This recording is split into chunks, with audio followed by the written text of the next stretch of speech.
விஜய் இல்லை யார் வந்து கல்லெடுத்து அடித்தாலும் கூட அதையெல்லாம் நாங்கள் படியாக மாற்றி ஏறி உட்காந்துக்கிட்டோம்.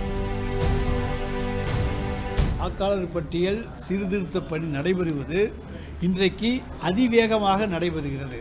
அதனால் மன உளைச்சலுக்கு ஆளாகி பல்வேறு மாநிலங்களே பல பிஎல்ஓக்கள் தற்கொலை செய்து கொண்டிருக்கிறார்கள். இப்போ இன்றைக்கு வந்து டிசம்பர் 4ஆம் தேதி கடைசி நாள். பல மாவட்டங்களில் இன்றைக்கு கிடைத்திருக்கிற தகவல் பாதி 50% கூட ரிட்டர்ன் ஆகலை. அவங்க ஆளுகளை தேடி கொடுக்க வேண்டியிருக்கு. கிராமங்களில் வந்து 1 கிலோமீட்டருக்கு அங்கிட்டு 10 வீடு இருக்குது, இன்னொரு கிலோமீட்டருக்கு அங்கிட்டு 10 வீடு இருக்குது. அங்கே இருக்கவங்க புலம்பெயர்ந்து வேறு எங்கேயும் சென்று விட்டால் அந்த விலாசத்தை கண்டுபிடித்து அவர்களுக்கு தொடர்பு கொள்ள வேண்டியது இருக்குது. இதெல்லாம் 30 நாள் கால அவகாசத்துக்குள்ளே முடியாது. அதுதான் எங்களுடையது. எனவே போதுமான கால அவகாசம் ஒரு 3 மாதம் 2 மாதம் 3 மாதம் வச்சுக்கிட்டா வேண்டிய நபர்களை நன்றாக தீர விசாரித்து சேர்க்கலாம். எந்த ஒரு மனிதனும் தன்னுடைய வாக்குரிமையை இழக்கக்கூடாது என்பதுதான் எங்களுடைய நோக்கம். எனவே தான் தேர்தல் முடிந்த பின்னர் வைத்துக் கொள்ளுங்கள் என்கிற கோரிக்கையை வைத்தோம். அவசர கதியிலே வேண்டாம் என்பதுதான் எங்களுடைய கோரிக்கை. 30 நாளில் பண்ணுறதுக்கு இன்றைக்கி ஏன் 5 பேர் தற்கொலை பண்ணிக்கிட்டாங்க. அந்த தற்கொலைக்கு வந்து இவங்க பொறுப்பு எடுத்துக்குவாங்களா? பிஎல்ஓக்கள் வந்து தங்களுக்கு கிடைத்த தங்களோட தாங்க முடியாத மன உளைச்சலால் இப்போ வந்து பார்த்திங்கன்னா அங்கன்வாடி பணியாளர் 12 மணி வரைக்கும் வேலை பார்க்குறாங்க. அதுக்கப்புறம் போய் அவங்க ராத்திரி 12 மணி வரைக்கும் உட்காந்து அந்த ஒவ்வொரு வீடாக போய் சாயந்தரம் 8 மணி வரைக்கும் பார்த்துட்டு அதுக்கப்புறம் அதையெல்லாம் அவங்க அந்த ஃபாரத்தில் பூர்த்தி செய்து அதுக்கப்புறம் அடுத்த நாள் காலையில் கொண்டு போய் கொடுத்துட்டு அங்கன்வாடிக்கு போய் சமையல் செய்து விட்டு அதுக்கு பிறகு திருப்பி வேலைக்கு வர வேண்டும். ஓய்வே இல்லாமல் 15 நாள் வேலை பார்த்தால் அந்த மனிதன் எந்த அளவுக்கு மன உளைச்சலுக்கு ஆளாவார்.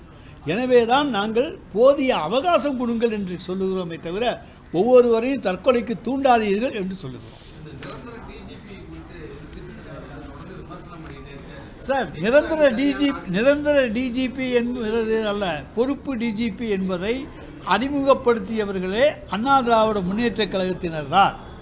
அதிமுக ஆட்சியிலே தான் தமிழ்நாட்டிலே பொறுப்பு டிஜிபி அறிமுகப்படுத்தப்பட்டார்.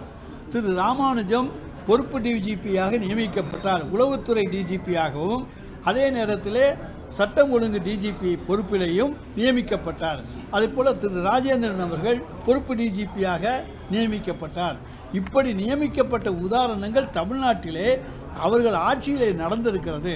இப்பொழுது மட்டும் ஏன் இந்த அவசரம் அவர்களுக்கு?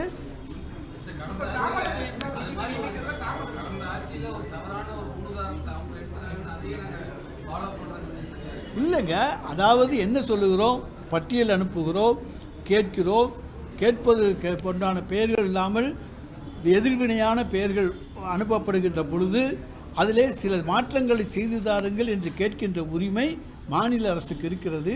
எங்களுடைய உரிமையைத்தான் கேட்டிருக்கின்றோம். அந்த உரிமையை கேட்பதில் என்ன தவறு இருக்கிறது? அதை 1 2 3 அனுப்பிச்சாங்களா, 4 5 6 அனுப்பிச்சாங்களான்னு உங்களுக்கு தெரியாது.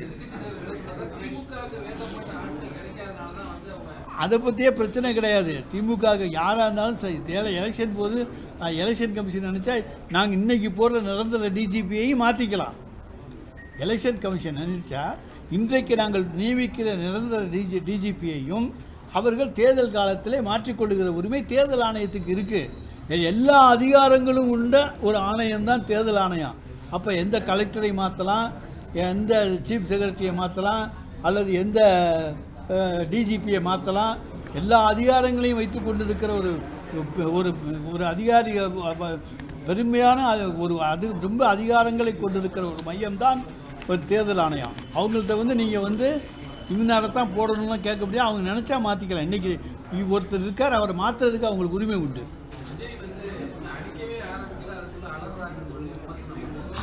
சினிமா வசனங்களுக்கெல்லாம் நாங்கள் பதில் சொல்ல முடியாது.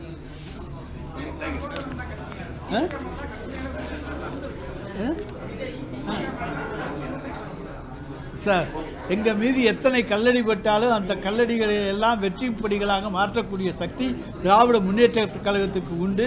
விஜய் இல்லை யார் வந்து கல்லெடுத்து அடித்தாலும் கூட அதையெல்லாம் நாங்கள் படியாக மாற்றி ஏறி உட்கார்ந்துக்கிட்டோம். டயா பூஸ்டர், சுகருடைய ரிமோட் கண்ட்ரோல் இனி உங்க கையில். அனைத்து மருந்து கடைகளிலும் கிடைக்கும். செய்திகளை உடனுக்குடன் தெரிந்து கொள்ள கீழ்க்கண்ட கேபிள் மற்றும் டிடிஎச் நெட்வொர்க்குகளில் எம்நாடு செய்தி தொலைக்காட்சியை காணுங்கள்.